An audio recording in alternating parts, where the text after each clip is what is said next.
The information found in this podcast is not a substitute for help from a licensed mental health professional.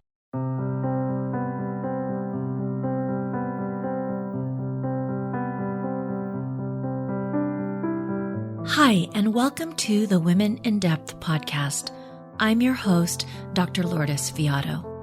Join me as we explore the inner lives of women, their struggles, fears, hopes, and dreams.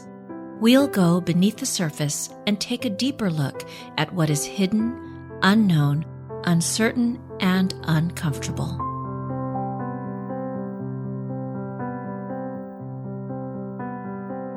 Hi, and welcome back to the Women in Depth podcast. I am really excited to be back. As many listeners are aware, there's been a little bit of a hiatus due to life, and I'm just glad that today I am able to come back and interview, and that I get to do this with someone who I'm very excited about her work. I've known her for some time. We've known each other in similar groups that we kind of passed each other's way on, and I've always been moved by her work and her energy and her spirit, and I'm so excited today to open up this new season of Women in Depth with this beautiful individual and this work that she's created, which is really just timely for all of us. So this special person who's my guest today is Marisa Goudy, and she's an author, writing coach, and energy healer who teaches women how to uncover, embody, and tell their own sovereign stories. She recently released her first book, The Sovereignty Knot, A Woman's Way to Freedom, Power, Love, and Magic, with Paper Raven Books. 20 years ago, when she was an American student studying in Ireland, Marisa discovered the myth and magic of the sovereignty goddess. Now she combines her passion for Celtic mythology, goddess spirituality, and Irish folklore with her feminist vision of creating an equitable world that is more beautiful, bearable, and bold. Marisa inspires sovereignty seekers and creative entrepreneurs to embrace their personal, creative, and spiritual sovereignty and free the princess, crown the queen, and embrace the wise woman within. Founder of the Sovereignty Writers Circle and creator of the 7 Magic Words Project, Marisa also offers writing coaching and tarot as intuitive healing sessions to individuals. She teaches therapists, coaches, creative entrepreneurs, and other transformation professionals how to use storytelling to build their world-renewing businesses in her signature program, Stand in Your Sovereign Story. Hi, Marisa, and welcome. Hi, thank you so much for having me. Thank you for being here and allowing me to showcase your work and share it with the world. I feel like it's so needed. It's a timeless book, but I feel that at this time, we're in the midst of the COVID-19 pandemic here in the United States. And so I feel that it's even more meaningful, even more resonant with the times. Yeah, I mean, as you and I were speaking about before we came on the air, when this book, of course, was written in all through the last several years, but finished at the end of 2019, when we had no idea what was coming. And I had an entire spring and, late winter into spring planned for the book launch and how everything was going to go. And of course, like everything else, that was pushed to the side. Being that so much of the ideas in the book are about that sense of individual sovereignty and really being able to claim your own agency and, make decisions about your physical, mental, spiritual health. And that sense of we do this sovereignty work not out of selfishness, not because, you want to be able to say, I got mine and I'm going to the beach, but because you want to say, I'm doing this work of healing myself, of really tending to my personal power, to the archetypes within, in order to be of service, to say that, I'm rooted in enough to myself and into the earth that then my arms are strong enough to reach out and help others. It feels so perfectly timely that we're spending so much time on our own or in these small groups And we're doing it out of this very deep and necessary sense of service to others, those who we can't see, those who would be affected by our presence in public, for example. So that interweaving just really, it hasn't ceased to amaze me over the last few months, that's for sure. Yes. And Jung called it synchronicity, these meaningful coincidences. And one of the things that I love about synchronicity is that when synchronicity is happening, it's a little message to you from the universe, letting you know that you're on the right track. And so even in really difficult times, when it's really hard to see where you are and the way out, to have these synchronicities, these connections is very reassuring for me, at least. Yeah, absolutely. Absolutely. I also wanted to, you brought up how these themes of sovereignty and being the authority in your life, knowing yourself well enough to be able to step into that, and why we do that it's not just about, personal power and what's in it for me, that it actually enables you to be of service to others.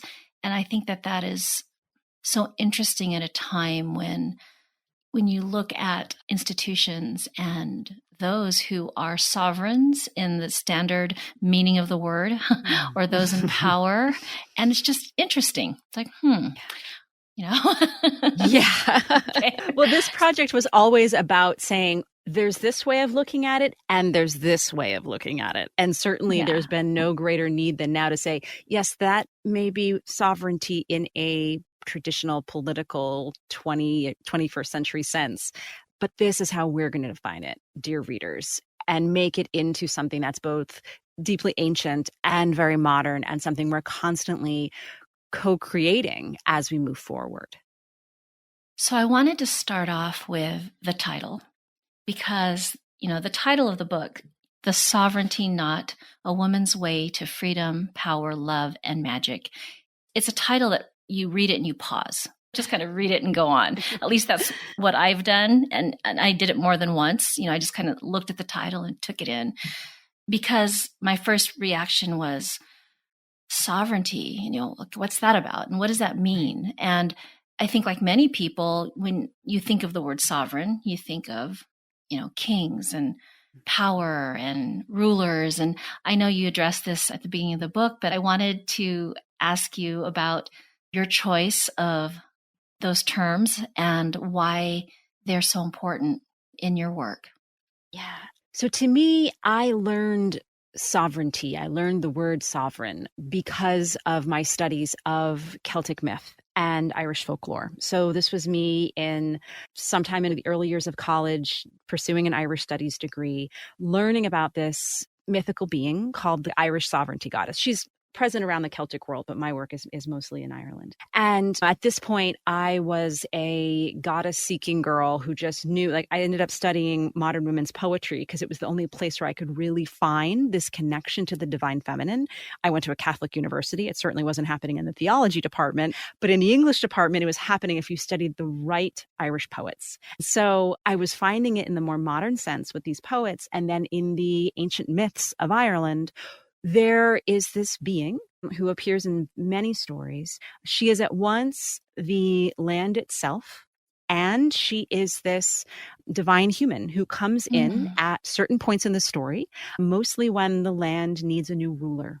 And she ends up choosing him, because of course this is the old stories that are very heteronormative, etc., as lots of our myths are in those ways. But if he's worthy of her, she will lie with him and she will end up becoming his queen. And she empowers him to become the steward of the land. And so I was such a fairy tale loving person at this point that just enraptured my romantic soul. And I never took a political science class, so I never was all that aware of sovereignty as anything other than this sense of, again, that sacredness of the land and the relationship of the people with it. Because, of course, there's the leader, and then there's all of the people who would be looking to a just leader who would help keep everything in balance. And we can look at that in purely political terms. When we look at it in mythical terms, it's really that sense of saying, wow, there's the union of heaven and earth, the union of masculine and feminine, that sense of right leadership ends up empowering all of the people such that the land and humanity are in balance. And that's, of course, the idea of then bringing in crops at the right times and keeping away famine, and the weather is cooperating, and all of these different elements that are so deeply rooted in nature, of course, deeply rooted in belief, and deeply rooted in this sense of magic and this mystical feminine force that always called to me. And so by the time I started catching up and understanding all the different weight that sovereign and sovereignty have, it just became a creative puzzle that I had to solve, because I knew that those ancient stories have deep potential resonance for us as individuals. And it just became part of the knot I got to untangle to say, how do I say, yes, sovereign and sovereignty as these things. Please don't think of the Queen of England. And instead, think of your own personal individual power that you have not only permission to, but really a need to understand, explore, and exert in a really just way in order to find this sense of social and natural balance. Yeah, there's so much I want to comment on. What I love about this book is it reminds people, because we've forgotten that we have this power. I think what can happen to so many, and also this is the messaging that we receive, and this is what happens in many forms around the world, is this power is externalized, and we forget what else power looks like and what it means, and that it's not only something out there with somebody else, and that we have a power within us that is nothing to sneeze at, Mm-hmm. Yeah. So I appreciate you writing this book, because I think many people feel disempowered and feel that they need to have something outside of them to feel powerful. And your book beautifully reminds us that there's incredible power within. Right. And it becomes that power to and power with, not power over, right? Absolutely. And that's the other part that this is now great. See, I love the segues when this happens. One of the things that you do in your book, and you were describing this earlier, is you really address, what, sometimes they're described as polarities, but it's not this or that, it's this and that. Yeah. The masculine and feminine, the land and the human, the leader and the people. It's not this oppositional type of dynamic. It's reciprocal, it's synergistic. You need both. Yeah. And it becomes this imbalance where we start to have challenges and we struggle. And so I love how you weave that in throughout the book in so many places, bringing in the duality or the polarity. Yeah. Well, one of the places where I know that I won't say had to struggle with, I say I got to struggle with, is this sense of, it was always a privilege. Sometimes it was more painful. That sense of thinking about power and then thinking about control. Of course, because that sort of, that can't help but come in here. When you're talking about being authority in your own life, like especially as a writing coach, as a lifelong writer, as an author now, I look at authority as that sense of you are the author of your own life and you are in charge of crafting the story. Not to say or ever to believe that we have, if we check all the right boxes and say all the right prayers and do all the right practices, we'll be able to control the world as it is. Because quite to the contrary, I really hope that I got across the degree to which I want us to be deeply rooted in reality and in the world as it is. Because that sense that, old new age vision of, you create your reality and perception is your reality, there's potency in that. And then there's ways in which that's become a real form of spiritual bypassing, or just being unwilling to recognize all the ways in which many individuals do not have that power because they don't have the privilege and all these different pieces.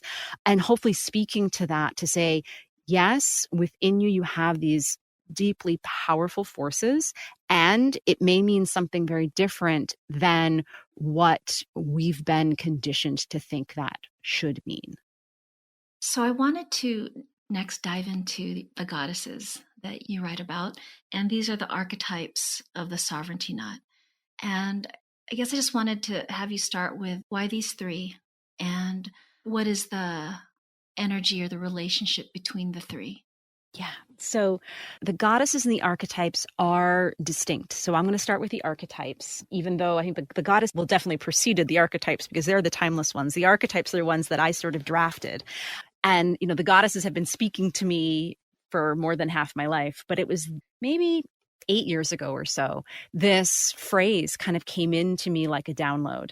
I'll give you the old version first, and then we'll go in. You actually, in the intro, you mentioned the phrase I use all the time, but it first came to me as slay the princess, crown the queen. And because I had one of those, oh my goddess moments of, I am not sovereign in my own life at all. I've held this as some sort of vision. I was at a point where my mother had passed away. I was home with an 8-month-old baby. Well, I quit my job to stay home with my daughter. And, a year or two in, I had recognized how deeply dependent I had grown on my husband and my father. And that this was this great bid for, I hated this job. I'm leaving. I'm going to go become the matriarch. And it didn't work out that way at all. And instead, I needed to grieve. I needed to grow. I needed to learn how it was to become a mother. So the first phrase that came through was slay the princess, because I just felt like I had this in that super pejorative sense. I felt like I was somebody's Disney princess. And a lot of it was about finances. It was about an ability to feel like I was making decisions for myself. It was that sense of really feeling like I was putting a lot of effort into projects, but it was very much, I guess, just spinning my wheels. And then over time, and it didn't take too terribly long, well, it probably took a little while longer than I want to admit, but it was the messy middle, in which eventually I landed on free the princess, crown the queen, and then came in the third piece of embrace the wise woman. And what I started to realize was that if I was going to kill off that princess, I was losing, that was a way of violence that didn't resonate, but it was also losing a really vital part of myself that I needed. I needed it to be a mother of daughters. You need to have access to your brave, carefree, adventurous, sexy, no fear for the consequences self, which is how I see the princess. In order to be the queen who is competent and compassionate and organized and gets stuff done, if you're trying to just queen your way through life without the zest and laughter of the princess, life becomes drudgery. And I think that's when we sometimes get into that sense of corrupted power too, because we think that it's all up to us and we have to just keep pushing through. And then the third element is the wise woman. And she is stillness. She is presence. She is really the one who has seen it all and can have that greater perspective on life and death and passage and everything in between. So, in that same way that I need my princess to temper me so that I can laugh and be with the girls and understand why they're being silly or why they're upset about what seems to be nothing. I also need the wise woman to say, oh, right, it's like carrying your own grandmother inside who can say, no, we can make sense of this. We can make room for this. We can be patient with this. And so it really became my mission, and continues to be so. How can I embody and integrate all three? Not necessarily at the same time. Sometimes it's between one moment to the next. When we embody all of them, we're truly sovereign. But there are moments when the queen gets it done and you need her to do that. And the princess takes the day off and you need her to do that. And the wise woman stops everything in order to care for herself and do the spiritual work, and you need that. But we're constantly cycling through all three throughout our lives at any age and at any stage, because we always need to have access to these archetypes inside of us to be whole and complete and to meet life in all of its beauty and all of its terror. So it's really not this thing that, this is the archetype now, and then I will progress, and now I'm in this phase of my life, and so now I'm stepping into, for example, the queen. It has nothing really to do with chronological age. This is about bringing these archetypes alive into your life and being aware of them so you can awaken them at the times that are appropriate. Right. I really wish it to be in a way, a refutation of maiden, mother, and crone, but also just an evolution of it, because I think that there's deep beauty in the sense that we have those feminine guides, because certainly after millennia of the hero's journey, it's very necessary to bring forth this sense of maiden, mother, crone. But as I'm getting older and I'm recognizing that, Maiden's feeling super far away and Crone is getting a little closer than I want, it just was that sense of like, I want to be able to be super excited about entering my crondom, but also say I still have access to the princess inside of me, because a huge part of me is still 19 years old. And I don't want to feel wrong for still having access to that young woman inside me who first went to Ireland and who, accessed those spiritual truths then. Because the reason why I was able to be receptive to take these experiences and this access to the mystical and digest it and pull it through into myself, even at age 20, was because I had access to my wise woman then. And in recognizing that, it just really, it's almost like a form of time travel in certain ways. Yeah. And it's a sense of just saying, yes, I did get that then. I forgot it because I was trying to queen my ass off way too much throughout my late 20s and into my 30s. But my princess knew, my 20-year-old self knew, because the wise woman had access to her. And, when I'm 90, I would want to be able to access that princess self in the same way and be able to keep moving through and cycling through. Because really, this interaction between the three archetypes, they all inform each other and inspire each other and teach the other. As you were talking, I'm thinking about, so many of my adventures in my princess years. Just, I look back, and yet they were foundational for my growth. And so much of the wisdom that I carry now come from those very wild and carefree adventures that I experienced. And then, also with the queen archetype, knowing how when that archetype is very present for me, I can become all work and no play, Yeah. And yet throughout all of this, the wise woman is there, and they're all there all the time. And so I love the fluidity of this and how you can just bring forth whichever archetypal energy is appropriate or is speaking to you at that time. Because really, if you listen, you don't have to bring them forth. They're there. You're living them. Yes. Because, as I've been able to present these ideas to more and more groups of women, there was one particular community that really saw this as a sacred inner sisterhood. Oh, I love that. It was one of those moments of like, I never really looked at them that way, but it was that, like, of course. And, this is one of the amazing things about being an author, a creative, an artist. When we put our work into the world, we get to see it in new eyes through other people. But it was just so heartening, especially just briefly to reflect on the fact that this period in history we're in right now, when so many of us are, we don't have our women at the office, at the yoga studio, at preschool drop-off, all those places where we have our communities and we're really accustomed to being with women, either, formally in a spiritual group or just casually in life. At least we have this inner sisterhood. And that was immensely comforting to me. I was just so grateful for these other women's reflections.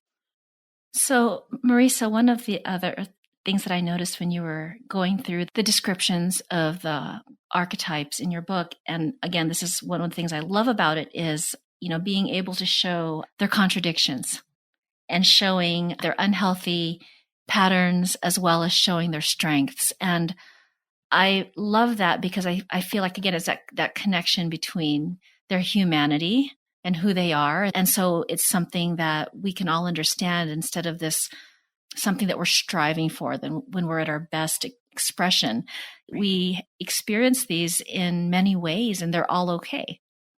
Yes. And that was really important to me to emphasize, normalize, etc. Because as much as I speak about the sovereignty goddess, I am not someone who really ascribes to that concept of I'm a goddess, you're a goddess, women are goddesses. I understand that works for some people and no judgment, but it never really worked for me because it was like, no, I'm an incredibly messy human being and I need that to be okay. Like I left the Catholic Church because I needed it to be okay that I was super flawed. So I've really just made sure that we get to love the queen and love the princess and the wise woman for all that they are good at and to say, and I love you on your really, really bad days, sister. And this is why we have these other aspects of self in order to come in and help and soothe and balance. So I wanted to focus on a few of the archetypes and just highlight some of the writing prompts that you included in the book, which I felt were really, really helpful. And I am looking forward to really digging into the book and with my journal and exploring this further. But I was just so excited when I saw all of this because I appreciated the opportunity to ground the concepts. Kind of going back to what you said earlier, you don't want this to just be a mental process, with abstractions. And I felt like being able to put pen to paper really helps to experience that and bring that into physical form, and begins that process of maybe now I can embody this and do something with it. And one of my favorite ones that stood out was the prompt you had on love stories. And when you think of your love stories and you write them down, when have you lost yourself and when have you found yourself? And I thought, wow, like when I read that question, I knew immediately what that was. When have I lost myself in love? And this could be, an intimate relationship. It could be a relationship that has to do with your projects or your children, but I got that. And then when has falling in love allowed you to find yourself? And it really helped me to understand that archetype more deeply with this writing prompt. Oh, I'm so glad to hear that. Just as an aside, I almost didn't include these writing prompts in the final version. And my editor was actually a beloved college professor of mine who was one of the people who really walked me through the portal of Irish language and folklore for the first time when I was 18. And it was that sense of needing her to reflect back to me. Wait, Marisa, this is what you do. You run a writers community and you offer writing prompts once a week to this group of people. How could you leave that out of your book? And part of it was that sense of, I think it happens to a lot of us, is that some parts of ourselves become so well integrated, we cease to see them. And we cease to recognize and realize the degree to which they are a superpower, to which they are really powerful medicine that we are asked to remember and share with others. And that's a big reason for why I look to writing as such an important form of healing, of self-knowledge, of really self-development, is that sense of when you write, you remember. And it's not just remembering the past, but it's pulling together all the different disparate parts of yourself and doing that remembering work of putting things back together. And being able to see the parts enough to say, oh, right, I need to make sure, in writing a book chapter, I am telling a little bit of my story. I am telling a bit of the myth that comes from, some part of folklore. And I'm offering that writing prompt because all the pieces are important and they're what make up that integrated story that I have to tell. Because that's in many ways what a sovereign story is to me, is that sense of you're integrating these various pieces of yourself and the princess, queen, and wise woman archetypes. But that sense of, I see the trees, I see the forest, I see this whole glen, and I'm offering it to you and inviting you to come inside and see what you can find for yourself. Yeah. You write a book and all of a sudden you start talking to people from high school you haven't spoken to in 20 years. It's been really kind of special and a chance to say, wow, we never really got along, but now we totally would as adult women. Yeah. That's been some of my greatest source of feedback. And because it's people who wouldn't normally have picked up a book like this, but they did because I wrote it. And some of them are like, oh, I never got past chapter 2 because I was having trouble with the writing prompts. And it was just an opportunity just over Facebook Messenger to be like, no, please don't let them get you stuck. If they help you, great. But it was almost like a lesson in sovereignty right there of like, no, you are allowed to skip this part if it's not helping you forward on the journey. And I've just been so grateful just to be able to see that and the diversity of how women greet this, whether you're used to doing this kind of work. I'm sure, your listeners are well versed in this. And then there's so many of our sisters, of other women who just haven't had a chance yet to start this work. And if my book in some way is a starter drug, I'm deeply grateful for that. That's for sure. And I wanted to tell you that one of my favorite parts of your book was the writing prompt for the wise woman on mortality and eternity, because I feel that my work is based on Jung's work, depth psychology, and I guess a lot of the work that I do with my clients does explore these really difficult, uncomfortable spaces that have to do with endings. And that is a literal ending. And it's also loss of relationships, loss of movement of the body. And I think as we age, we begin to experience that loss in so many ways, just our mobility, our memories, our energy, And so we always have these reminders. And I applaud you for talking about death, for bringing that up, because a lot of people don't. And there's some unspoken rules in our society about talking about death. And I can't tell you how many times I'll sit with someone who will share about a loss, and then I'll ask them, do you ever talk about it? Has anyone close to you brought it up? And there's this thing where after the immediacy of the death or the loss, whatever kind of loss, then it's almost like it's just left there. And that doesn't honor what was alive, and it doesn't help the person who is experiencing it. So I was very grateful and moved that you included that in your book.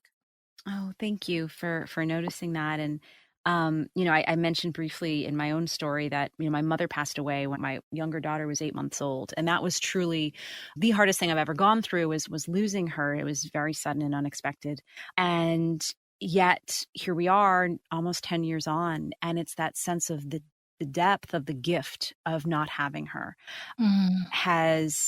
I couldn't possibly quantify more or less of whether she was here. That's not the kind of math we do. But, just recognizing having raised two daughters who are very aware that mom's not here, but she's always here.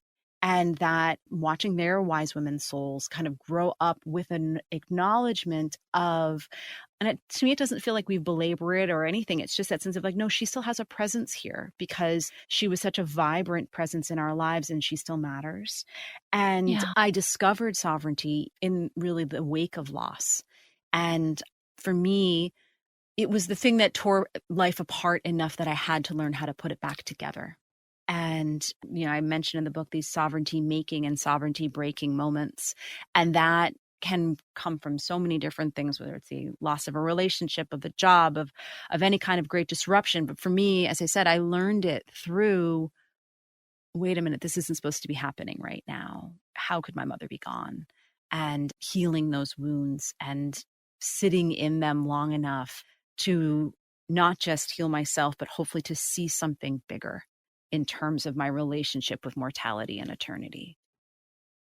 Marisa, one of the things that I wanted to make sure I touched on with you too with this is, I should have asked this before, but I forgot. It's okay. We celebrate the human in you.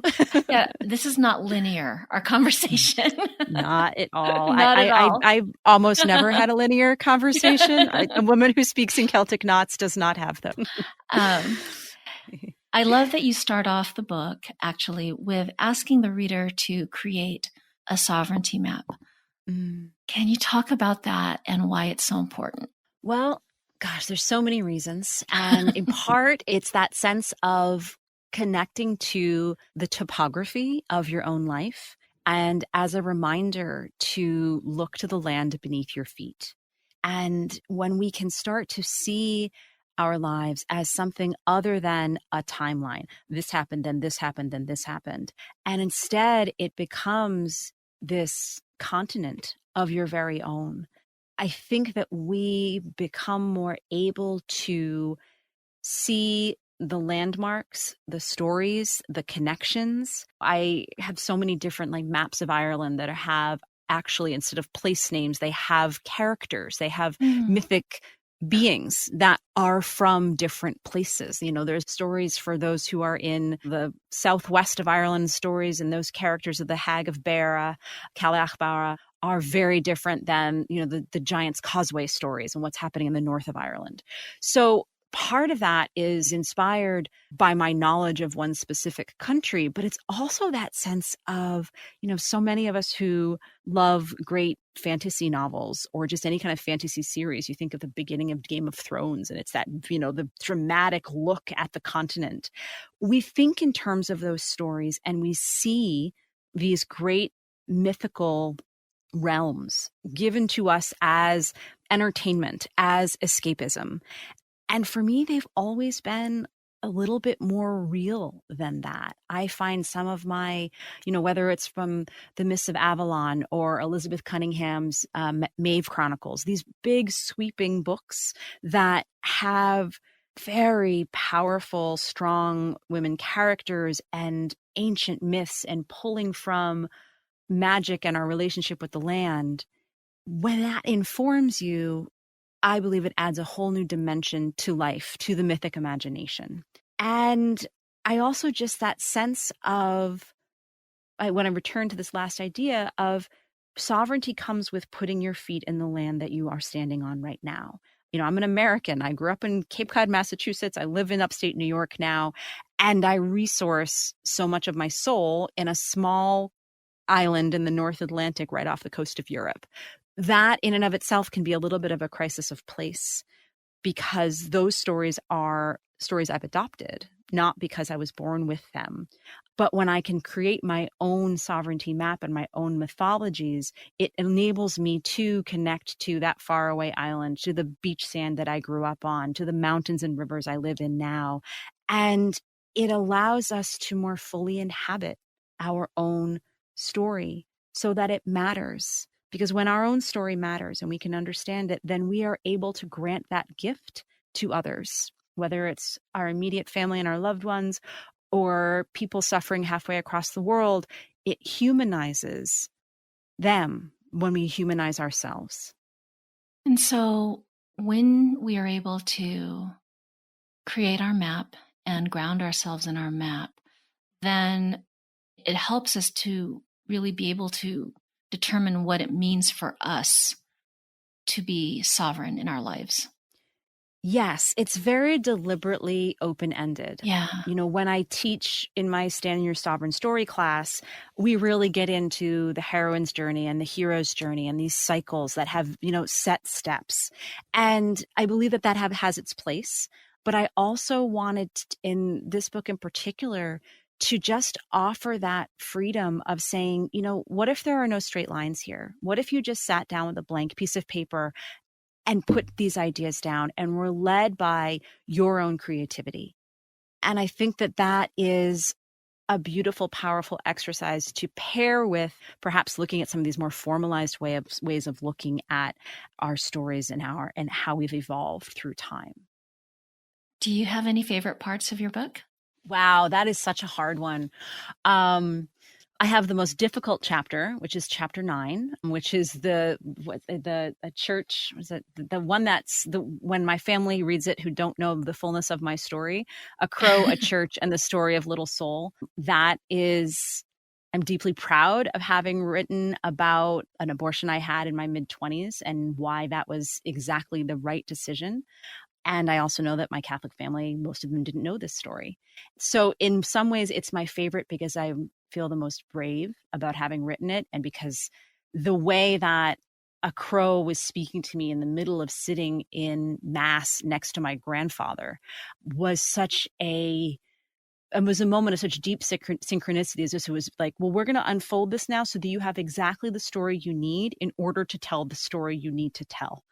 It's both my favorite and the chapter that makes my stomach drop. Like, I realize I haven't really spoken about it in public yet. It's been almost that sense of a few private conversations, but in interviews I've done, it hasn't come up. And it's certainly not something that my family's mentioned.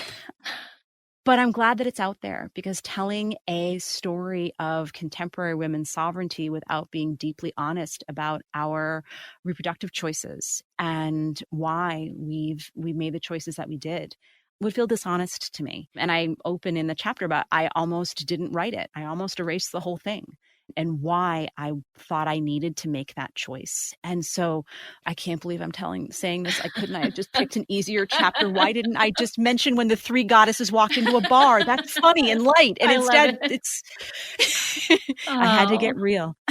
Yeah.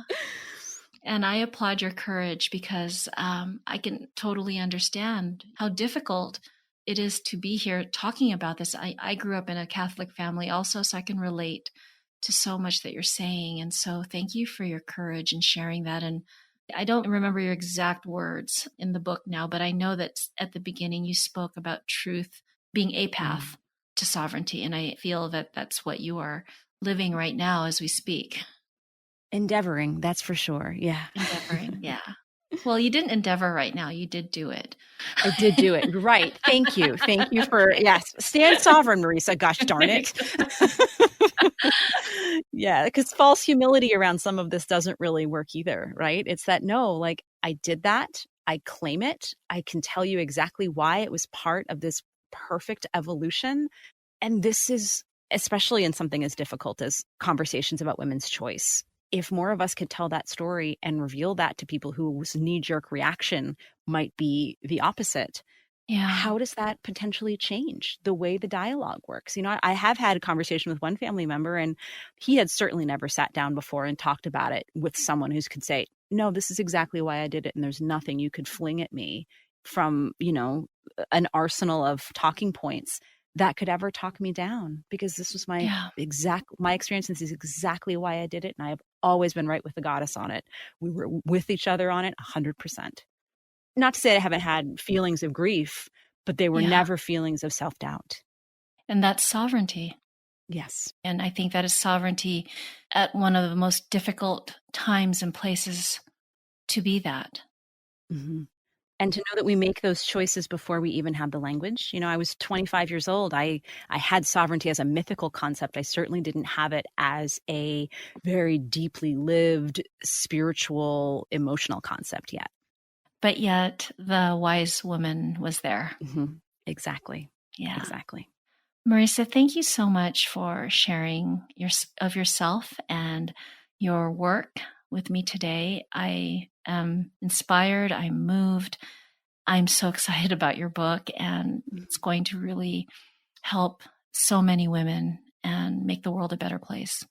Thank you so much for this opportunity to dive in. And I just appreciate your close reading of the book. That is, it feels like a true gift that you saw me and could bring your readership to this too. That it's a magical thing. Thank you. You're welcome. And before we wrap up, what is the best way for listeners to learn more about your work with you, buy the book? So marisagoudy.com is for my home on the web. When you first go to my website, there's an easy button that'll say take you right to, I think it does say buy the book. But on that page, very clever writing I did right there. You know, I used to be a copywriter. I used my skills. And on that page, you're able to either, you know, get it from the traditional online outlets, or you can buy a signed copy right from me. Because what I'm doing when I send out a signed copy is something called a sovereignty note. And I pull a tarot card just for the person who's purchased the book. And I sit with what archetype comes through and write a little note just for them. And this was something that happened because to be honest, I have boxes of books from book launches that didn't happen. And so now my daughters fill out a map of the United States and all the places we deliver the books to. And it's become kind of a nice family project. My big girl often addresses the envelopes. So that's available from there. And you can also, I have a Facebook group devoted to the book, and there's a place to get some, the meditations from the book. I've recorded those and made those available for free as a book bonus. Well, I'm really excited. And now I'm even more motivated to buy a hard copy because, you know, I read the PDF, which I was like, oh, I wish I had a book. But now I'm really going to get on that because that's wonderful that you include that. There's power in having the touching copy, definitely. Absolutely, yeah. So also on my website, there's my work as a writing coach. There's the Sovereign Writers Circle, which is my online community for healers who write and writers who heal. We meet every Wednesday at noon Eastern for prompted writing. And then we have a writing coaching and story healing session, and then an extra workshop that I offer each month. That's one of the most beautiful privileges of last 2.5 years. I've run that group, and it's really been such an honor to be able to do that. And then if you're looking for sort of a first taste of my work, I offer those tarot as intuitive healing sessions and call together my Celtic wisdom cards as well as my other forms of energy healing. I've been studying in a mystery school for 15 years. So I pull a diverse amount of healing work and healing approaches into those calls too. And Marisa, we'll be sure to include all of those links and that information in the show notes so that our listeners can get the books, get in touch with you, work with you. And I'm, again, deeply grateful for this time with you and looking forward to sharing our conversation with the world. Thank you so much, Lourdes. Take care. You too.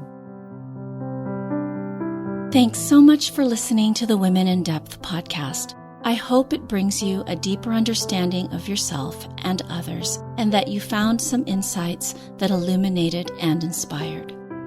If you like what you hear, please consider supporting Women in Depth with a one-time or recurring donation. Any amount is appreciated and helps us continue to provide free, quality content for the world. If donating resonates with you, you can find the donation link on today's show notes. You can also follow Women in Depth on Facebook and YouTube, and if you haven't yet, please subscribe on iTunes. Again, thank you so much for listening, and see you next time.